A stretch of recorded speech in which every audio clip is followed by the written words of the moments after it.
Welcome back to The Explainer. Today we're diving into a fascinating and honestly pretty terrifying psychological flip. We are looking at what happens when the people we usually fear, the instigators, the criminals, the predators, suddenly find themselves trapped in their very own horror stories. It's a complete inversion of the usual true crime narrative, and we are going to break it all down. So what happens when the monster in the dark bumps into something even worse? We've got 4 incredibly creepy true accounts here, all told directly from the perspective of the bad guy. These are people who set out to do harm or cause chaos, only to accidentally knock on the devil's door. They face a brutal twist of karmic justice that is way stranger and more terrifying than fiction. Let's look at how the predator becomes the prey. All right, let's kick things off with our first case, the grifter's grave mistake. Picture this guy, a serial grifter who literally made his living by preying on vulnerable, elderly couples out in the middle of nowhere. His routine was ice cold. He'd find some isolated house next to some creepy woods, frantically bang on the door, and put on this whole act, usually crying that his pregnant wife was in the car and he desperately needed to use their phone. And of course, once the sympathetic couple let him in, boom, trap sprung. He'd tie them up and rob them blind. Just pure, calculated arrogance. Karma has a funny way of catching up with you. One night, his system completely falls apart. He pulls his usual stunt at a secluded house, and a cheerful, toothless older woman opens the door. But she doesn't panic. Actually, it's the exact opposite. She happily invites him inside, looks at him, and in this really creepy tone says, "Don't worry, you'll be okay." Talk about a red flag, right? Suddenly, this overwhelming, rotting smell hits him. The power dynamic violently flips as her son, Hank, who just happens to be a 400-pound giant holding a hunting rifle, steps into the room. Yeah, our grifter realizes real quick that these aren't victims, there's something far more sinister. So he panics, bolts out the front door, makes a mad dash for his getaway car, only to find a total gut punch waiting for him. Every single one of his tires has been slashed to pieces while he was inside. His escape route is completely destroyed, which means he has to ditch the car and run for his life into the pitch-black woods surrounding the property. So now he's out in the brush, pressed flat against the ground, holding his breath in absolute terror. And then he hears it. Heavy footsteps crunching through the dark. Hank, the massive son, is casually walking right past him, just swinging that hunting rifle. At one point, those heavy boots pause literally 2 feet from his head. Our guy barely made it out alive, which really leaves you wondering, what horrific crimes was that family actually committing out there in the woods? Moving on to number 2, the corrupt guard's phantom. Okay, let's pivot from physical danger to some serious psychological dread.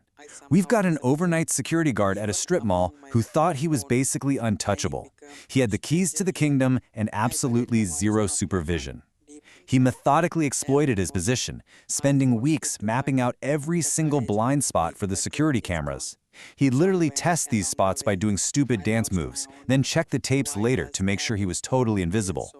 Once he knew he was safe, he started stealing everything.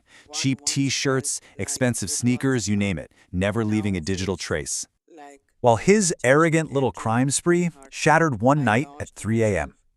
He's right in the middle of swiping a brand new pair of Vans sneakers, totally alone, when suddenly the dead silence of the empty mall is broken. Out of nowhere, he starts hearing disembodied whispers, and then the distinct sound of children laughing. Just this creepy, taunting laughter echoing up and down the aisles all around him. So he whips out his flashlight, hunting for whoever is trespassing, right?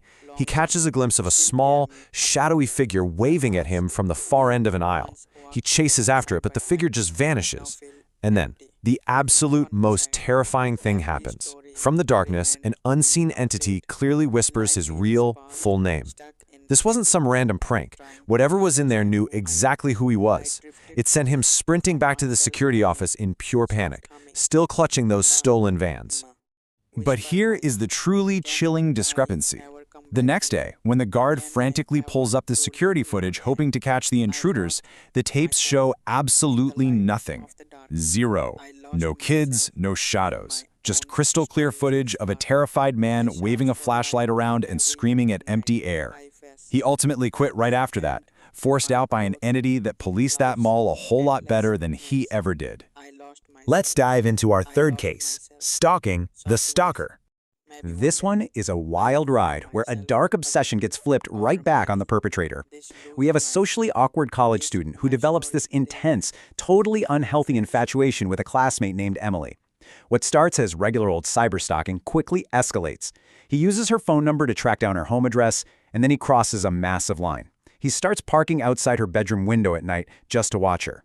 But his illusion of control completely shatters when, in class one day, he overhears Emily casually mention that she's dealing with a creepy stalker. Terrified that he's been caught, the stalker immediately retreats to his grandparents' massive, empty house where he lives alone. But guess what? The tables violently turn. At night, he starts hearing this soft, very deliberate brushing sound against his own window glass. He peeks out and notices shadowy shapes moving just past the blinds. Someone, or a whole group of someones, is now slowly circling his home in the dead of night.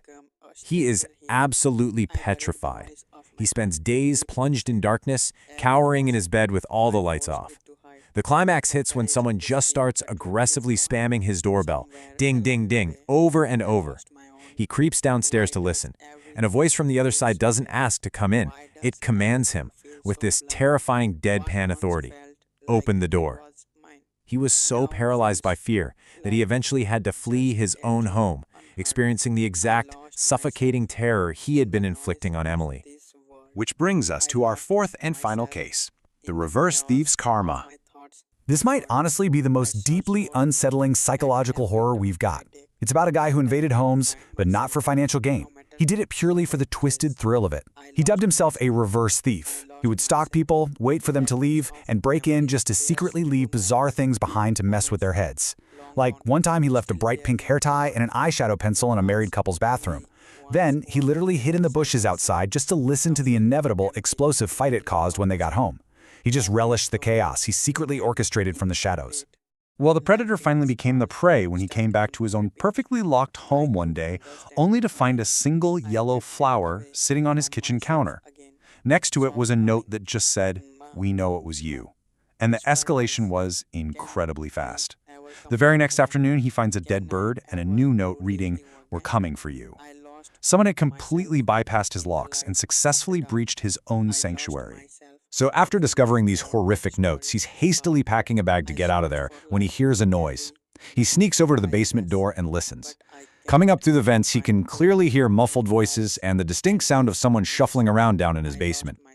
In that moment, the reverse thief realizes he is entirely at the mercy of someone much, much more dangerous than he is. He abandons his home completely right then and there. But the terror didn't end there. Weeks later, he sneaks back to briefly grab some of his belongings. He pulls up and finds his front door just swinging wide open. Inside, more bizarre items have been left for him, including a little toy replica of his exact car. As he's scrambling back into his actual car and backing out of the driveway to escape for good, he glances across the street. Standing there is an older couple he has never seen before. The woman stares right at him, slowly waves, and in her hand, she's holding the exact same type of yellow flower they left on his counter. A chilling, silent final warning. Finally, let's wrap this up with Section 5, Did They Deserve It? We've looked at a grifter who nearly became a victim to a family of giants, a corrupt guard chased out by unseen forces, a stalker paralyzed by his own shadows, and a reverse thief terrorized entirely out of his own home. Every single one of these guys thought they held all the power, right up until the second they realized they were actually just small fish in a very dark pond. We often crave justice, but the ruthless nature of karma is pretty complicated. So I'll leave you with this final thought. Were these chilling encounters universe-delivered justice, balancing the scales, or simply the terrifying reality of knocking on the wrong door and waking up a much bigger monster? Thanks for joining me on this explainer, and remember to keep questioning what's hiding in the dark.